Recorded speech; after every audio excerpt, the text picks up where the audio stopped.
বন্ধুরা, তোমরা সবাই কেমন আছো? আশা করি ভালো আছো, সুস্থ আছো।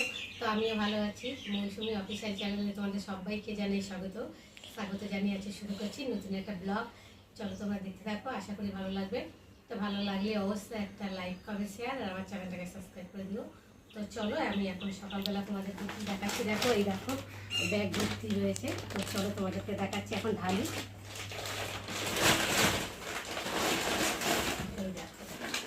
গাছের আম কত বড় বড় দেখেছো। আর ঝড় হয়েছিল তো, ঝড়ে সব পড়ে গেছে। আর পাখি তো খেয়ে নষ্ট করে দিচ্ছে বলে পেরে নিয়েছে কালকে তোমাদের দাদাভাই। আর এই দেখো আমটা পাখিতে খাচ্ছিল, পেকেও গেছে আমটা। তার জন্য তোমার দাদাভাই পেরে নিয়েছে। আর বাড়িতে রেখে রেখে দিলে মানে পেকে যাবে। মানে আমগুলো সাইজগুলো দেখতে পাচ্ছ কতটা বড় বড়। এই দেখো কত সুন্দর দেখতে লাগছে আমগুলোকে। কি আম বলে আমি এটা জানি না ঠিক, ন্যাংরা আম বলে কি কি জানি জানি না। যাই হোক, যে কোনো একটা নাম আছে, কিন্তু আমি সেই নামটা আমি জানি না। আমাদের গাছে হয়েছে এই ছোটো একটা গাছ, খুব একটা বেশি বড় না, ছোট্টর মধ্যে গাছটা হয়েছে। তার মধ্যে ফল হয়েছে, তো অনেকগুলোই ফল হয়েছিল। প্রতিদিন একটা করে পেরে পেরে নিয়ে খাওয়া হয়েছে চাটনি করে করে। তারপরে তো দেখো, তো এখন দেখো আমগুলো কত বড় বড়। তো তোমাদের দেখাবার জন্য আমগুলোকে ঢাললাম। তো এখন আমগুলোকে ঢুকিয়ে নেব, পেকে যাবে। দেখতে পাচ্ছ পুরো পুষ্ট হয়ে গেছে আমগুলো, পাকতে শুরু করেও দিয়েছে। আর ঝড় হয়েছে তো, ঝড়ের সময় গাছটা না ভেঙে পড়ে গেছে। মানে মাঝখানে দুটো ফালা হয়ে গেছে, এক ফালা দাঁড়িয়ে আছে আর এক ফালা মানে পড়ে গেছে নিচে। তাই জন্য আমগুলো পাখিতেও পেরে নিচ্ছে আর পড়ে পড়েও নষ্ট হয়ে যাচ্ছে। পেরে নিয়েছে হয়। এই দুটো একটু পেকেছে, নরম হয়ে গেছে। আর এটা পাখিতে একটু খেয়েছে, কেটে ফেলে দিতে হবে দিয়ে। আর আমটা ধুয়ে আনলাম, এখন আমটাকে কাটবো, দেখা যাক আমটা কি হয়েছে। তো একটা আম তো পাখিতে খেয়েছিল, তো সেটাকে কাটলাম। তো দেখো কেটে এই যে একটু নিতে পেরেছি, আর বাদ বাকিগুলো ফেলে দিয়েছি। আর এটা দেখি একটু নরম হয়েছে যদিও এখনও। হ্যাঁ, এটাও অবস্থা খারাপ, দেখতে পাচ্ছ কীরকম দাগ হয়ে গেছে আমগুলোকে।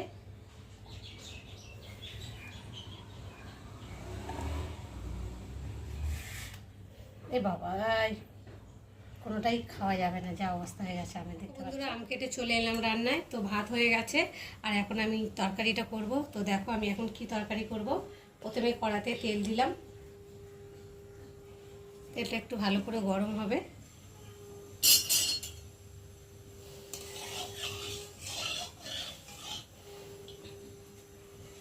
আর এখন আমি আলুগুলো আগে ভেজে নেব।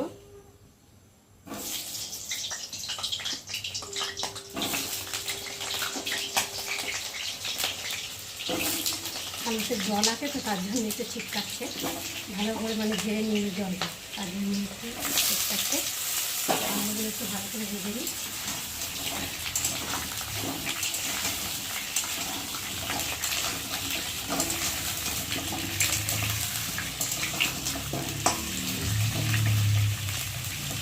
আলুগুলো ভাজা ভাজা হয়ে গেছে, আর এখন আমি আলুগুলোকে তুলে নেব, একটা করে তুলে নেব।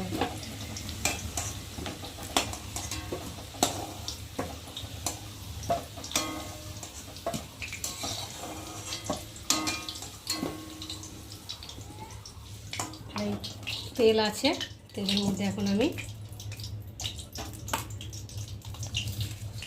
তেজপাতা দেব।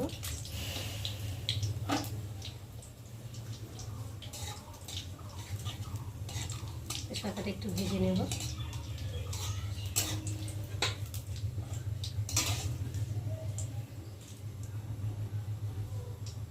এখন কুচিয়ে রাখা পেঁয়াজগুলোকে দেব।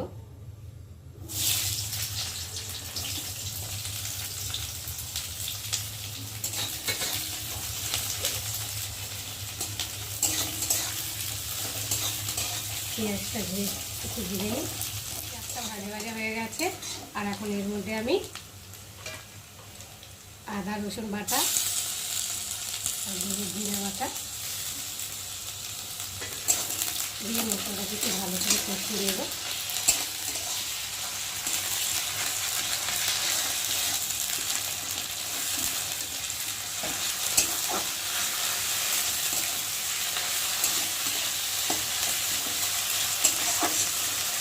ভালো করে কষে নিলে গন্ধ ভাত যাবে না।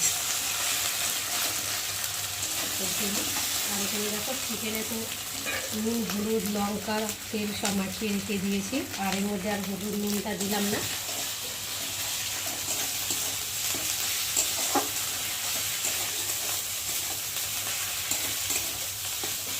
মশলাটা ভাজা ভাজা হয়ে গেছে। আর এখন আমি চিকেনটা ঢেলে দেবো।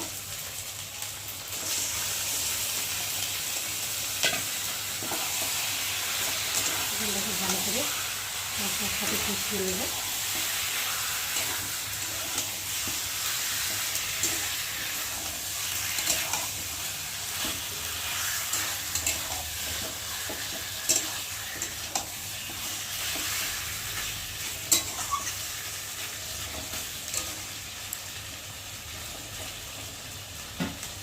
তো ঢাকা দিয়ে এলাম ঢাকা খুলতে। তো দেখো মাংসটা কষানো হয়েছে আর তেলও ছেড়ে দিয়েছে, দেখতে পাচ্ছ।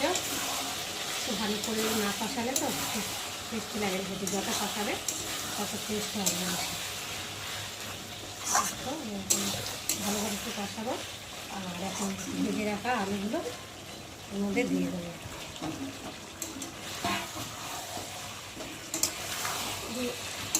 ভালো করে একটু আলুগুলো কষিয়ে নেবো মাংসের সাথে।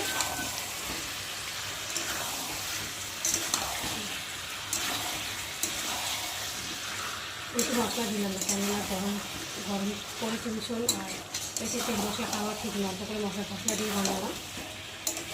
সেটা রিস্ক খাওয়া করলাম না, আমি গরমে তো খেতে ইচ্ছে করে না, এমনি খারাপ করে বেশি মশলা দিয়ে তুলে। তাই হালকা করে মশলা দিয়ে মাংসটাকে রান্না করছি। আর এখন ঢাকা দিয়ে দেবো। কষানো হয়ে গেছে।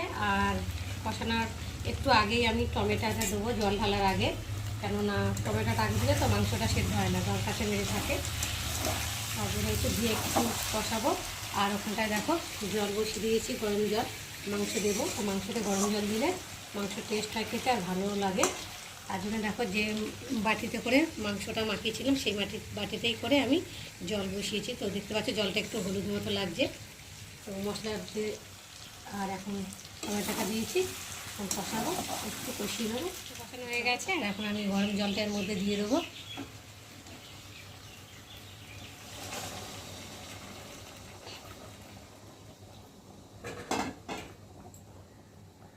একটু এখন নিয়ে দেবো ভালো করে।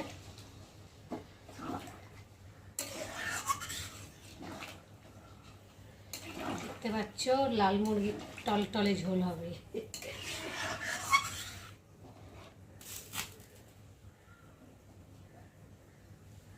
তো চলো এখন আমার চিকেন বানানো রেডি হয়ে গেছে। আর দেখতে পাচ্ছ আলুগুলোকে কত বড় বড় করে দিয়েছি। তো দেখো আলুগুলো সেদ্ধ হয়ে গেছে, দেখতে পাচ্ছ। আর এখন নামার আগে একটু গরম মশলা দেব,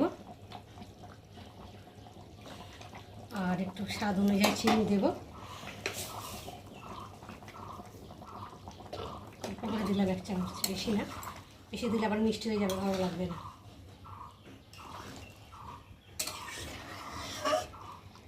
দিয়ে একটু ফুটাবো। আর গরম মশলা চিনিটা দিয়েছে, তো একটু না ফোটালে ঝোলের ভিতরে, মাংসের ভিতরে, আলুর ভিতরে ঢুকবে না। একটু ফুটিয়ে নিই।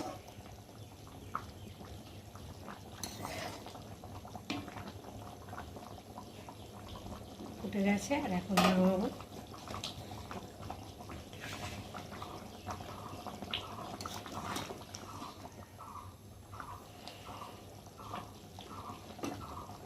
চলো এখন নামিয়ে নিই, গ্যাসটাকে একটু নিভিয়ে দিই। একটু ঝোল ঝোল দিচ্ছি, কেন আলুতে তো টেনে নেবে, তার জন্য একটু ঝোল ঝোল রাখলাম।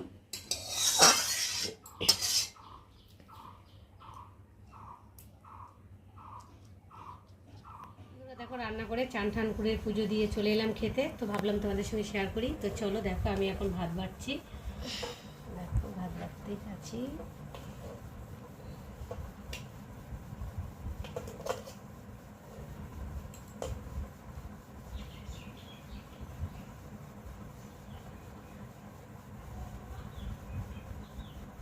আর ভাত বাড়া হয়ে গেছে।